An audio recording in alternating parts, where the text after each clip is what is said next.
Yeah, normally there's... Another heavy hitter. Yeah, that's gonna be a big crappie. Oh. That's a big crappie. Yeah, flip him, flip him, flip him, flip him, fast. Oh, bro.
Hey, what's going on, everybody? I hope y'all are having a wonderful day.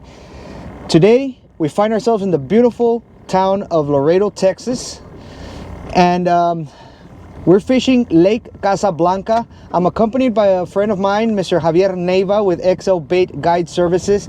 We're out here in this beautiful lake today, and we are targeting crappie. This is the first episode or the first series that I do of crappie fishing, and I'm excited. You know, he's an experienced guide out here in Lake Casa Blanca for crappie fishing, and it's pretty nice out here. It's the first time I come out here to the state park. Mr. Javier Nava is gonna teach us how to catch these fish. We're gonna go on the different type of rigs, lures, baits, artificial, everything that he uses, from his arsenal to his best effective baits. Mr. Javier, how long have you been guiding out here, man? So on this lake in particular, I've been guiding for about a year. I did it for 2 years on Falcon for largemouth bass. I did a little bit of crappie and white bass in there. But this year, this lake in particular, I've done it for about a year now. Okay. And from what I've seen, this lake has a big potential to become a big crappie lake. Just a little bit more structure and a little bit of spice in there, and it'll grow to unbelievable levels. I know a few decades ago, this lake was a world-class bass lake. Wow. So this lake has been known to produce and pump out some really big fish and beautiful fish at that. Yeah. So let's just see what this lake has to prove. So we're going to try our luck out here. What I've seen from his post, you know, very good fishing out here with him. So our arsenal of choice today is we're gonna be using these 10-foot Diamond Series premium jig and crappie poles. These are 10-foot rods, or 10-foot poles. They're medium lights. They are matched with a Sienna 500 with the Power Pro 20-pound braided line. So this is what we're gonna be using. We're also gonna be chunking artificial jig fishing, or artificial jigs, and we're going to be using minnows. Tell us a little bit about the jigs that we're going to be using. So the jigs that we're going to be using are very specific. They won't just eat anything. So these are Bobby Garland jigs. These are the swimmer shads. I've tried my luck with the other kinds of Bobby Garlands and all these other brands and sizes and everything. This size, this presentation exactly, is just one that they can't seem to resist. They follow it up every time. Bobby Garland seems just to have the right colors. And we're pairing that up with a CFI jig head in the, I believe it's 3/16 ounce. 3/16 ounce. If not 1/8. It's one of those two. Those are the two sizes that I always buy. So how about the minnows? The minnows, these are rosy minnows. I buy them from a local bait vendor here in town. It's a little small town mom and pop shop. Sure. They usually sell those or fathead minnows. So are those the two type of minnows that you ideally use out here? Yes, those are the two that I recommend. The rosy? The rosy and the fathead minnows. Fathead minnows. Those are probably two of the best ones to get them to actually eat. So we're gonna try our luck out here, everyone. Wish us the best of luck. I'm excited to fish for some crappie. Hopefully. You see, give me 1 second. How do you pronounce it properly, man? What? Crappie? Yes. Crappie. I say crappie. Crappie? Yeah, I say crappie. Some people say crappie. Crappie, whatever you know it by, you know what I mean. So we're gonna try our luck out here. We're gonna try to get some action for you all at the same time, kind of show you all the ropes around crappie fishing, and hopefully we catch some for you all. If everything goes well, I might do a catch and cook episode. So I'm excited. Let's see what Lake Casa Blanca has to offer, and let's join Javier on his guide services. And if they want to book a trip with you, how can they contact you? So they can contact me with my phone number, which would be 956-334-3198. Or you can find me on Facebook under 2 accounts. You can find me under XL Bait and Guide Servicing, or Xavier Nada on Facebook. It's a picture of me holding a big bass. You can't miss it. Can't miss it, everybody. There you have it. Everyone, I hope you have an amazing rest of your day. Wish us the best of luck. Let's do some crappie fishing. There you go. Okay, so we have we're gonna be doing a little bit of jigging right now. We're gonna start off with a pretty simple, or what I consider a simple rig, right? All it is we have a Bobby Garland little swimmer shad here on the back end of it, and we're gonna have a split shot a few inches up above it. Now here I tie a loop knot.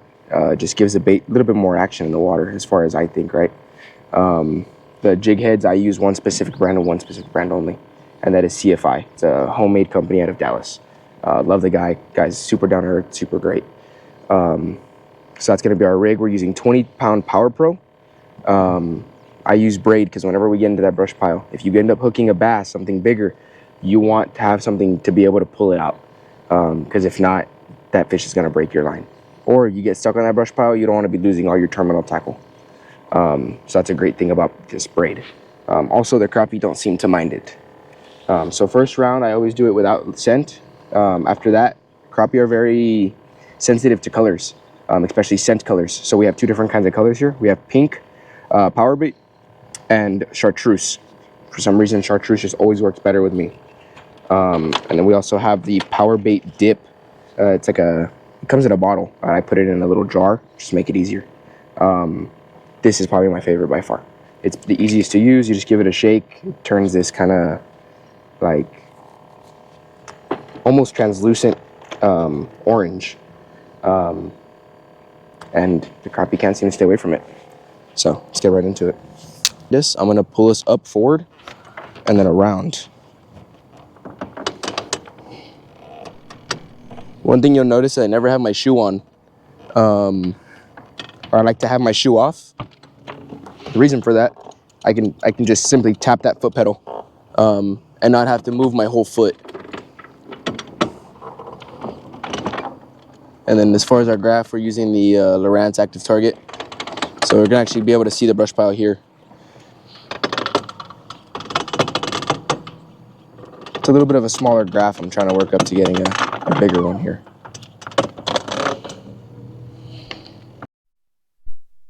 Past the butt of the rod, and then to control it, I just simply slide the line up like that. Biggest thing with this is you always want your boat to be facing into the wind, because if not, you're gonna have trouble trying to control it. So right there, that's our brush pile. I'm gonna drop it straight down so I get a better view of my jig. There it is. So there you can actually kind of see my jig coming up.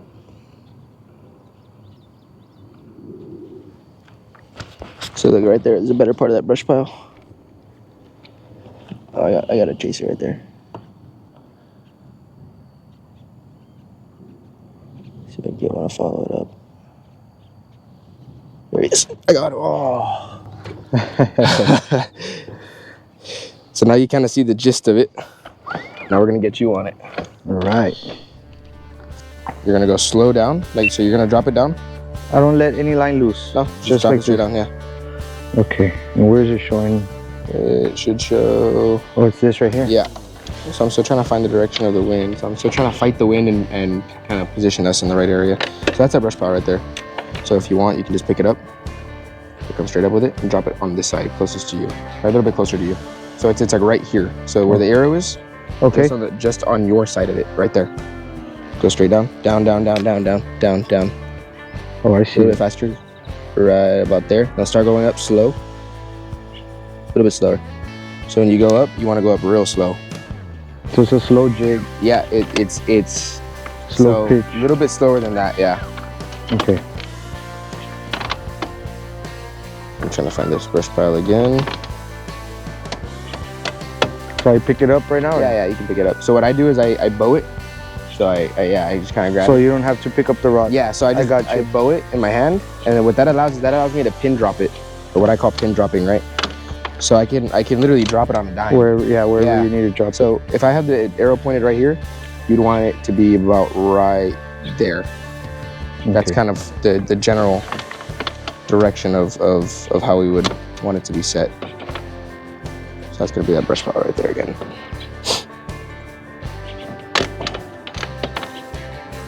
This time we're facing right into the wind. So when I drop it, do I drop it fast to get it down there? You can drop it. Yeah, you can drop it as fast as you like. Yeah. Whenever I have it down there, just slowly pick it up. Come up with it. Yeah, but you come up with the rod, not so much bowing it in your hand. Okay. Okay, so that's it right there. So go and drop it on. Yeah, right there. So there it is falling. There it is. Go more down. More down. A little further down. I see it. I see it. You got a bit up. Supply. Okay. So right there, start going up, slow. A little bit slower. So go, go, go, go, go. Down. Oh, hold on. Nice. First crappie of the day. Look at that. And with these rods, so the great thing, no, don't worry, they won't break. Okay. Nice. Well, he's probably an under, but we're just gonna check him just to make sure. So I'm gonna lift this up behind you, so just watch your step. Oh. There you go. That's good, that works. Go up. It's a slow... You got him chasing it. Keep going.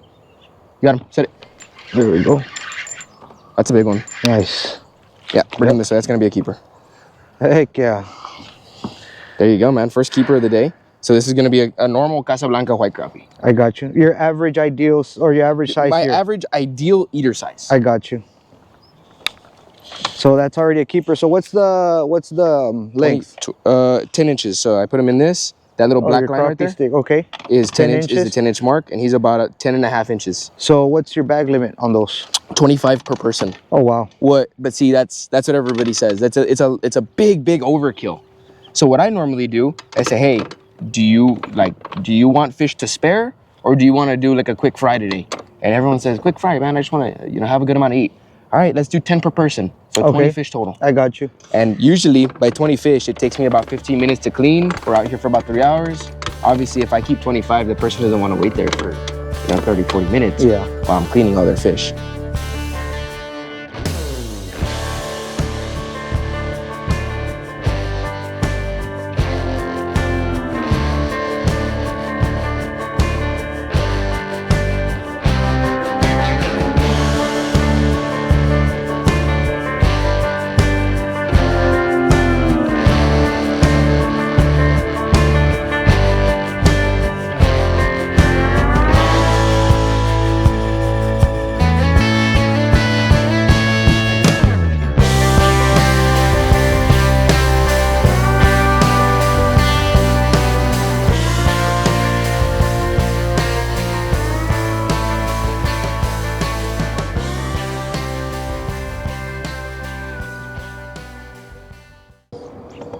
Like a millimeter.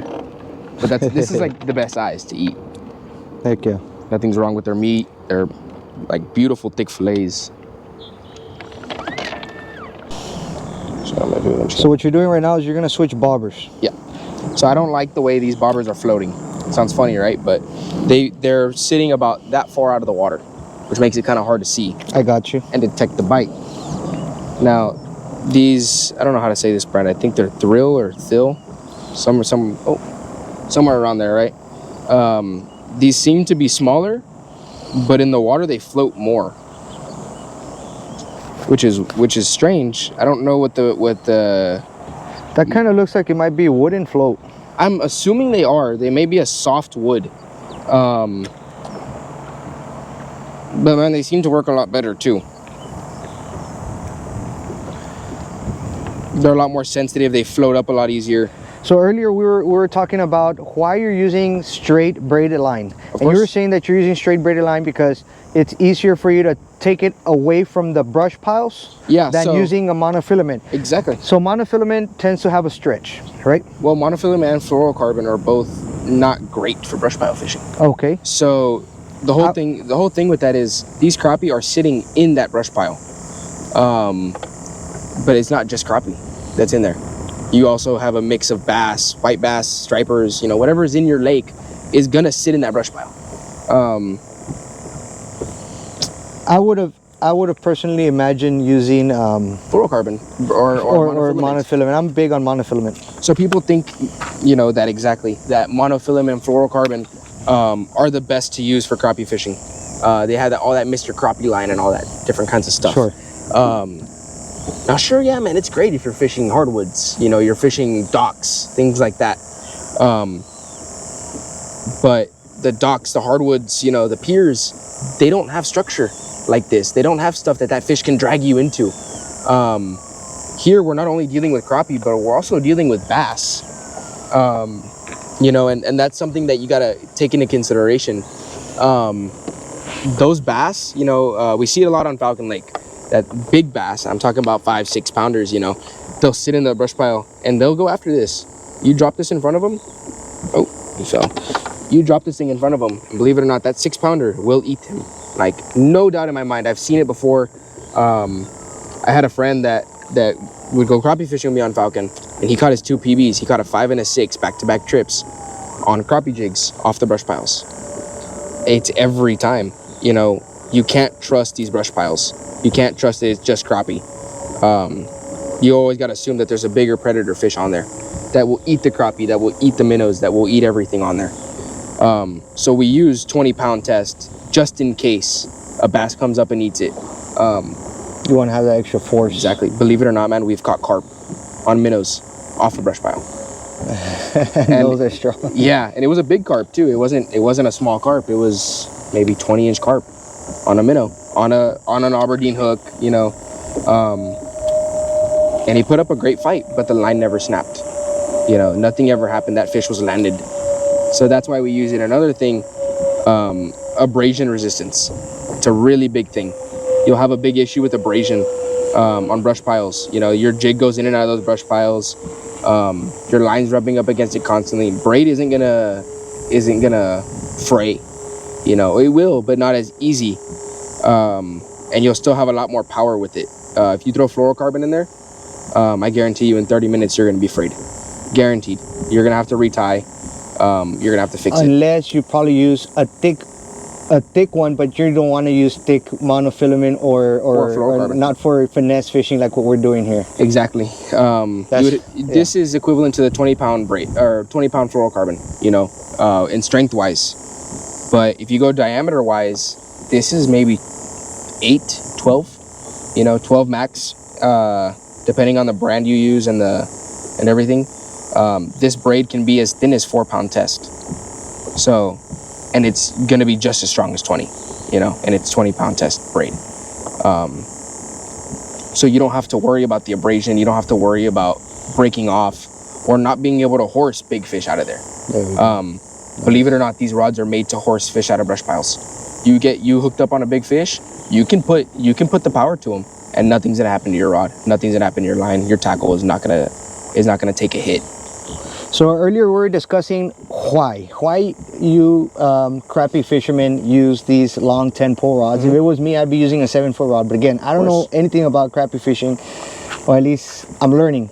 But you were mentioning that sometimes you got to get it in front of the boat, right in front of the boat, where if you were closer to your, I guess to the end of your rod using a shorter rod, you will spook the fish. Yeah. Using a shorter rod. Yeah. So it gives you the opportunity to stay farther back without having to spook those fish. Exactly. So those fish don't feel you over top of them. It's not so much spooking them before you can catch them. You're gonna catch them, you know, regardless of the rod you have. You can have a 4-foot rod, a 2-foot rod, a 10, 12, 14-foot rod, whatever. It has nothing to do with spooking the fish before you catch them. It's spooking them when you catch them. If you're over top of them directly and you hook one, that fish is gonna go crazy down there. They go crazy down there every time. Spooking the rest of them. Exactly. But whenever you hit your trolley motor, that foot pedal goes, that motor starts running. They're gonna feel that pressure in the water, and they're gonna spook just as well. I got you. If you're 5 feet away from them, your trolley motor is facing the opposite direction to them. So you have the head of your trolley motor facing them. The motor's facing away, right? They're not gonna feel that vibration as much because you're 5 feet away from the brush pile and they're 12, 15 feet down. They're not gonna feel anything. You know, they're not gonna sense anything. They're not gonna be able to tell that you're there. They're still gonna spook, but they're not gonna spook as much. You maybe have, instead of having 5 more minutes to catch them, now we have 3 more hours to catch them. They're not gonna move. They're not gonna go away, and they're not gonna run as far. They're maybe gonna go in a 5 foot radius and circle back around. And we've been seeing it today, where we're jigging on them, and they'll come all the way up to the boat, you know, or they'll come up, you know, 5, 6, 10, 8 feet off the brush pile, and they'll go right back down to it. They don't run away from it. They go right back down to their home. So that's the benefit of using these long rods. Those fish won't spook or shy away from the brush pile. They'll go right back to it every single time. You release a fish, it's gonna go right back to it. Okay. So as you can see, these bobbers, they tend to stick out a lot more. Bigger bite detection, really. So now you're actually able to see, okay, what's going on? You know, is my bobber going under? Is it not going under? You know, what's happening? I just like to try different bobbers. You know, I like to give every brand its chance. Definitely. You know, of course, you know, but if I got, you know, Mr. Crappie, they text me, hey, you know, I want to sponsor you, you know. That's a different story. Yeah. Definitely. I respect that. Nice. And you see, we did it. So as soon as I saw him pull that one, what I'm gonna do is I'm gonna place my bait exactly where his was, because what I've learned out here with him is you wanna get the strike zone. You wanna get that same areas. They're always gonna be there most of the time. So you see, get him. Yep, you see, that's all it was to it, everyone. I'm nice one. I'm glad that we made it happen for you, and we demonstrated exactly that's a double up right what there. he guided us through. I got it. I grabbed him on the wrong side. Yeah, I think mine's undersized. Oh yeah, mine is Beautiful. Look at that. I hate that. So that fish is like a millimeter under. Still under. Yep. So that's why I say, everyone, listen to your guide. You know, if you were on your own boat doing your own thing, different and story. you don't care to listen to anybody, then do what you please. Yep.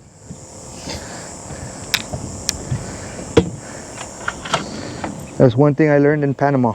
When I went to Panama to go do some offshore fishing over there, the first thing they told us out there, listen to your guide. So everything the guide was schooling us, teaching us, everything, I was paying attention. Yeah. And I was doing exactly what they said.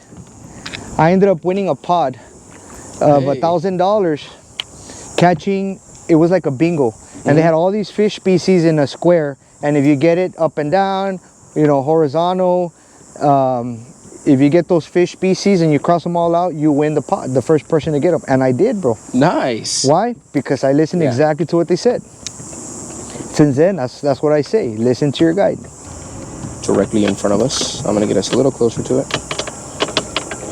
so that we're like right on top of it.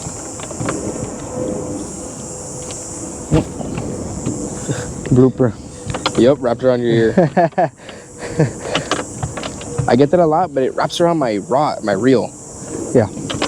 That's one of the issues that I get quite a bit. I could probably bow it like out this way. Yeah. So it doesn't come towards that handle. Right about there, man. Yeah. Okay, so now I'm going to pop it reverse.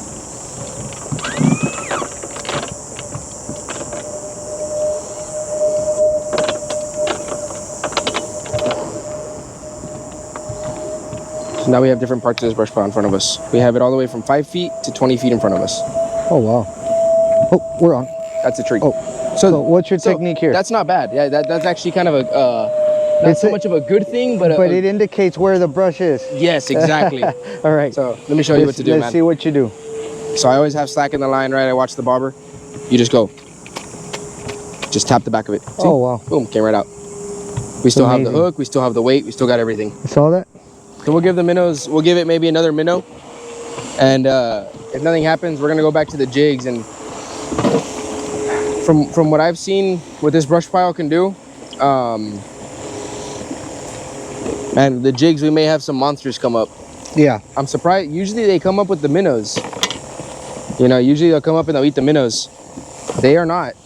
So we may have to resort to old-fashioned tactics.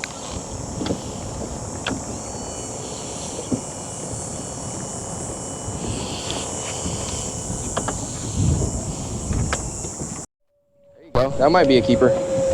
Feels heavy. Enough. There you go. So there's another white mix. So this is where those forceps come in handy.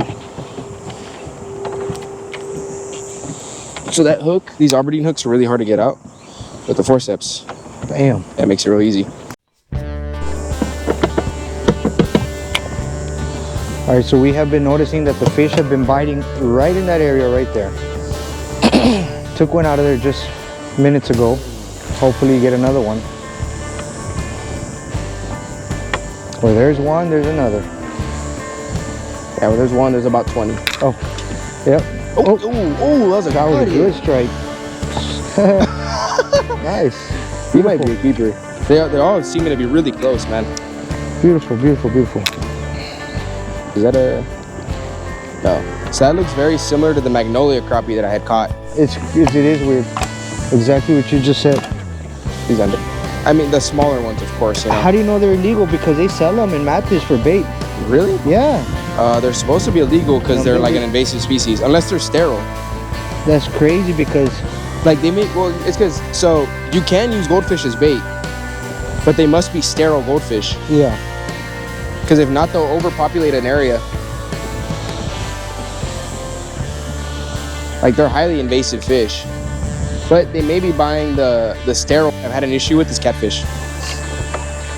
Like the smaller eater catfish, they, I don't know exactly why, man, but they tend to be yellow. The meat? Yeah. That's natural. Really? It's a type of fat. It's good. It's nothing bad. See, I always normal. assumed it was something bad because it's like Very normal. They're like heavy yellow, and I'm like, oh man. The meat, the fillet? Yeah. Yeah. Yeah, I just assumed, like, I was like, oh man, this is no good, you know. This fish is no bueno. Yeah. So I've always thrown them back. But as far as like the... Yesterday my clients caught a nice I saw that, man, yeah. catfish and 2 gar. Yeah, the gar fishing in Laredo slowed down, man. See? Yeah. The only place to really go if you want to catch gar is San Ignacio. Yeah. The fishing in San Ignacio is pretty good. I caught a gar recently. Oh, it's real good there. There's big catfish, big gars. Yeah, over at the RV park. That's where I fish. Right? Yeah, I've gone to a private area with my friend Ram from Zapata. Oh, okay, yeah, I know which area. I fished there. It's it's like G2 or G3, something like that. I'm not sure how it is, what it's called. It's the Border Patrol ramp, right? I don't recall. It was a couple years back. But oh, okay. It was fun, man. It was beautiful. Yeah, I think it's the Border Patrol ramp. It's a beautiful place, man. I fished there, man. The gar are crazy in there. Like in that spot in particular, man. We caught a lot of white bass too that day, I remember. Oh, really? Yeah. Oh, okay. So yeah, you got down there during the white bass run. Probably. Yeah, normally there's... I'm another heavy hitter. Yeah, that's gonna be a big crappie. Oh. That's a big crappie. Yeah, flip him fast. Oh, bro. There you go. Dude, that is like a slab. He just broke off. And we got it on camera. Oh, dude, that is... Oh my god. Dude. I thought it was a bass, the size of it at first. On him. God, meaty that is. Let's get a weight on him. Damn. Let's see, where's my scale? I wasn't sure what to do. I was like, are we gonna net them? No, no, no, no. Flip them. I'm like, all right.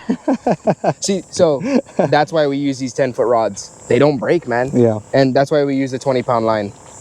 That is, Damn, bro. this is one of the crappie that we lost yesterday. Pound 43. That's pretty big, man. 1.43 pounds. Pound and a half, man. See, hold them up a little bit sideways so we can see them. Beautiful crappie. Big old paper mouth on them, man. Big old paper mouth.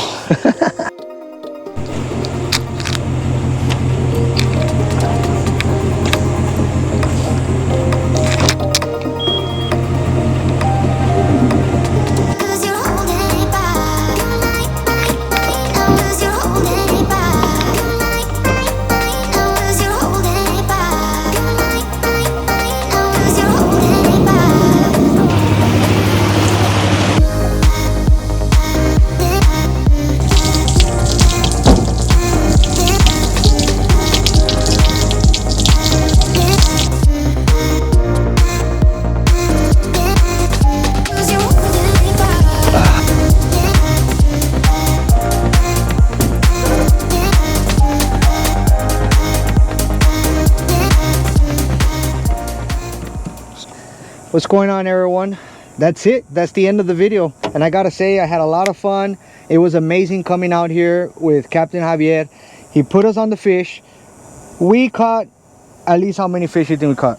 25, 30. We caught around 25, 30 fish, but 5 of them were keepers. I didn't want to bring a lot of fish with me either way. I just wanted to bring some so I can try it out, enjoy, eat some. But overall, it was an amazing trip. I learned a whole lot about crappie fishing, and I look forward to learning a lot more. I hope you all learned something in case some of the information was helpful for you all. Man, this is an awesome guide. I recommend him if you want to come to Laredo and hit up Javier. He's going to put you on the fish, man. It was awesome, brother. I appreciate the invite, course, and I'm looking forward to coming back again, man. Yeah, we got to hit it hard again. This next time, man, come back around winter, man. We'll give them a good run for their money, man. Man, this right here was awesome. This right here was amazing. That was a big one. You all saw it. We caught them on jigs. We caught them on minnows. On minnows. And jigging minnows. That too. We caught them on jigging minnows too. So it was awesome targeting this species, different types of ways. Man, it was I can't wait to try and eat this fish. Oh man, it's some of the best. Yeah, I've eaten it back in the day, but I wasn't really concentrating on cooking it. But we're gonna try to cook it a special way. Hopefully, I can get that on film for you all and make this a catch, clean, and cook episode. Javier, appreciate the invite, brother. Yes, sir. Hit him up. He already gave you his information just in case. How can they get a hold of you again? Facebook, either XL Bait Co. Or XL Bait and Guide Servicing, and Javier Nava on Facebook, or you can contact me through my phone number, which is 956-334-3198. Either send me a message on WhatsApp or messages. There you have it, everyone. I hope you enjoyed the video for today. Comment away, let us know what you thought about this episode. This is something new for you all. Y'all are used to me catching all other types of species, but crappie. Hopefully we can bring some more action for you all. Stay tuned, we got more non-stop action. Let's clean a little bit of some fish and hopefully we'll cook it. I'm not making any promises, but we might just do that. See you on the next one, everyone.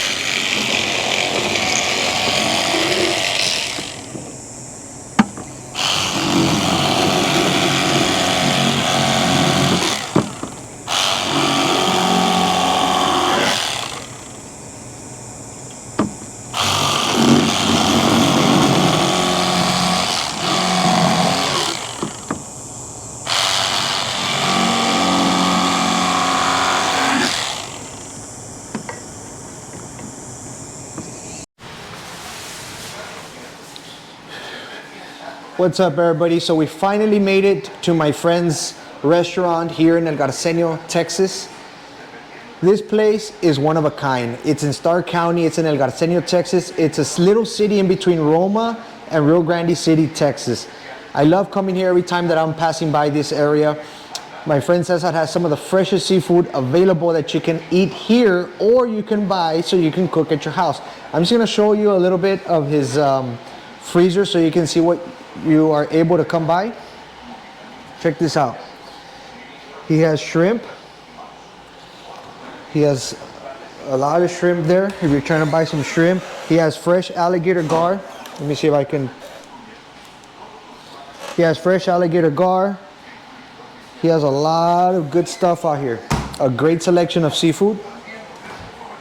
Look at all those bags. Look at those bags of shrimp. Look at that. Oh. Squid, or I should say octopus, scallops, crab cakes. I love eating at his place. Let me turn off the light real quick.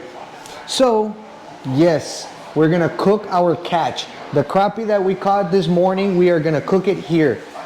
If you're trying to come and eat here, look him up, Cesar Garza. Let's see what's going on here in the kitchen. So as you see here, he's preparing the fillets for us, the crappie fillets, a way that I'm sure it's gonna be super delicious. He started by putting butter.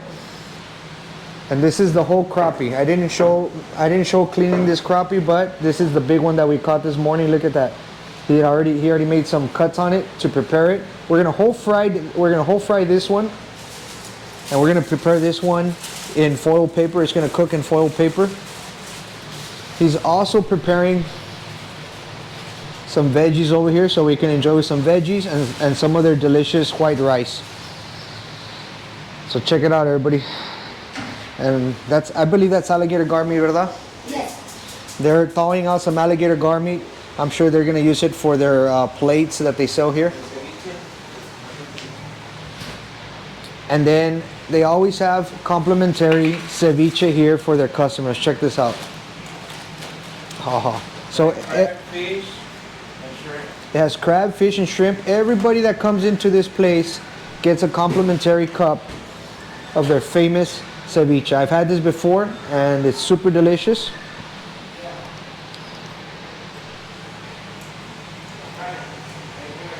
And I'm gonna get a cup myself. So yeah, what's the phone number here? 956-422-9640. 956-422. 422. 956-422. 9640. 9640. You can place an order over the phone. You can come pick it up, or you can even come and eat it over here. You can also come purchase yourself some fresh seafood and cook it at your own house, any way you like, of course. So let's see Cesar in the kitchen, behind the scenes. ¿Estaba el aceite este caliente, Picho? Yes, I turned it on.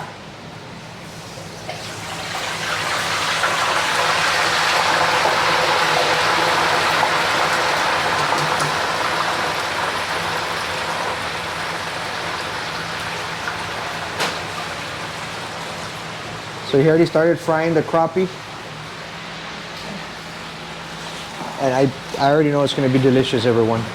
So, as promised, catch, clean, cook episode of crappie fishing. I'm almost home, but I had to make this stop just for you all. Let's see how he's preparing the fillets of crappie.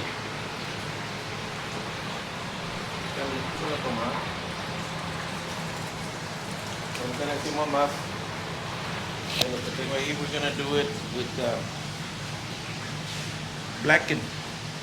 What are you gonna blacken? The crappie. The fillets? The filet le echamos uno y el otro le echamos garlic powder. Oh yeah. So he's gonna blacken the fillets, and the whole fish he's gonna put some garlic powder. Huh? This is what they do here every day. They cook delicious fresh seafood, so you can't go wrong. I told him to cook it a way that he knows that's gonna be super delicious. So that's what he's doing.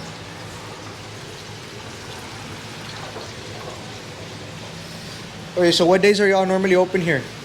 Every day. Every day. 11 to 5. 11 to 5 every day, Monday through Sunday. All year.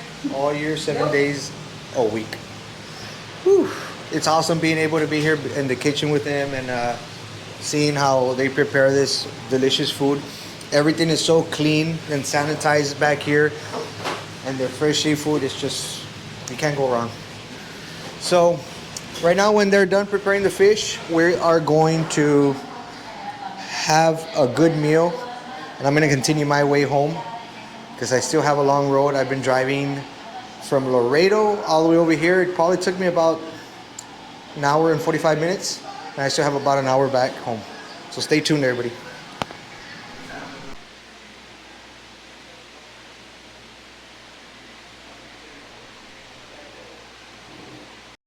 All right, everyone. So we finally finished making the food, or should I say, Cesar himself, the owner of this restaurant, made the food special for us.